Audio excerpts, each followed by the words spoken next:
I'm Matt Bichard with REIT.com here in San Francisco at Prologis' headquarters for the 2014 Leader in the Light Working Forum.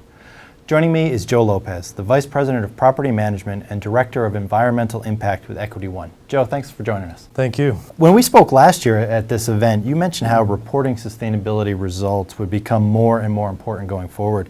What have you at your company done to address that? Well, at Equity One, we really started reporting on corporate responsibility and sustainability in 2009. And really what we did is we focused on metrics that were important to our business and to our stakeholders. So over the course of the years, we've really just worked to refine those metrics to make sure that we're really approaching each one that's important.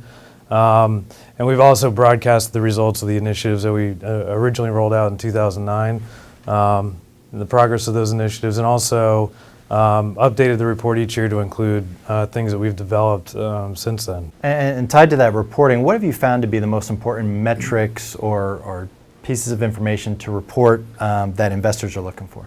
Well, for us on the retail front, there's pretty specific metrics that we're looking at, but we just didn't approach the sustainability efficiency side of it. We approached the whole global ESG type reporting.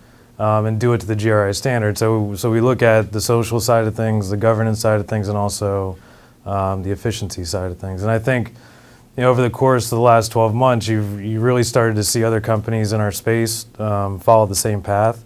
They're either producing just a formal sustainability report, or they're also doing the GRI standard as well. So if we're going to make that sustainability report a nice big glossy magazine, what project or initiative would be the cover story?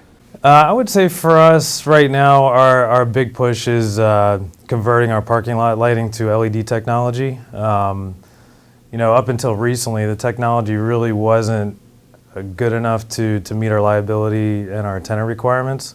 But recently, the technology has really evolved rapidly to a point where the costs are coming to in line, and we're able to get a good return on the investment. And we're also able to meet the lighting requirements of our tenants and our liability concerns. So, and the other great thing about the technology is not only do you get the efficiency savings from energy, but you also get the operational and the repair and maintenance savings, which on a retail product like ours can be a significant line item. So when you're able to combine those two efficiencies and savings, you're really able to get a good return on your investment. And looking forward, what do you think is going to be the next technology or the next evolution as we look at this whole sustainability scope? I would really say that it's customer and tenant engagement, because without the engagement of those parties, it's really hard to manifest some of these sustainability initiatives.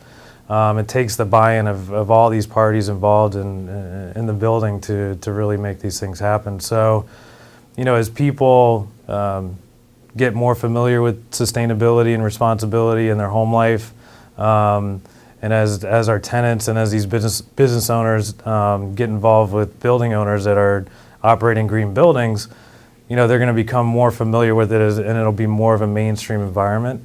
And I think longer term, it'll be easier for them to adopt these practices, and they'll become active participants in the things that we put together. So I think that's where it's headed. There's definitely some work and some challenges to get there, but I think in the long run, that's where we're going to be. Great. Joe, thanks so much for joining us today. Thank you. For more on this and other real estate news and analysis, be sure to visit REIT.com.